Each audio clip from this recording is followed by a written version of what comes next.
twins. This animation will show you the differences between the development of a single baby, identical twins, and fraternal twins.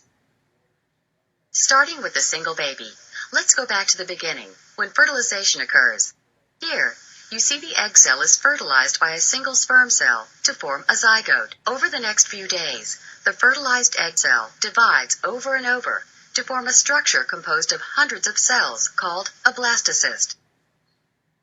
During the first week after fertilization, we can look inside the blastocyst and see the mass of cells that will form the embryo. The blastocyst will continue traveling toward the uterus, where it will implant in the uterine lining and grow into a single baby. Now, let's watch the development of identical twins. Identical twins start out from a single fertilized egg cell, or zygote, which is why they're also called monozygotic twins.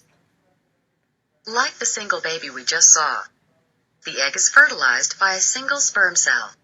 Unlike the single baby, this fertilized egg cell will split into two separate embryos and grow into identical twins. This remarkable event takes place during the first week after fertilization and can happen at several different times. At the two-cell stage on day 2,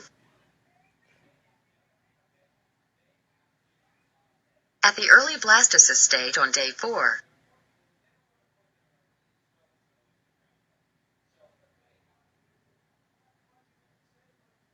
or in the late blastocyst stage on day 6. The stage at which the egg cell splits determines how the twins will implant in the uterine lining and whether or not they share an amnion, chorion, and placenta. Basically, the earlier the splitting occurs, the more independently the twins will develop in the uterus. So, a pair of identical twins that split during the two-cell stage will each develop its own amnion, chorion, and placenta. Twins that split during the late blastocyst stage will share an amnion, chorion, and placenta.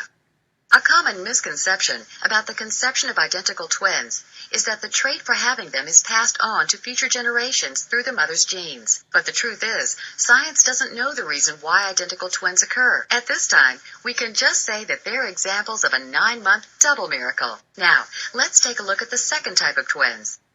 Non-identical or fraternal twins develop from two fertilized egg cells or zygotes, which is why they're also called dizygotic twins.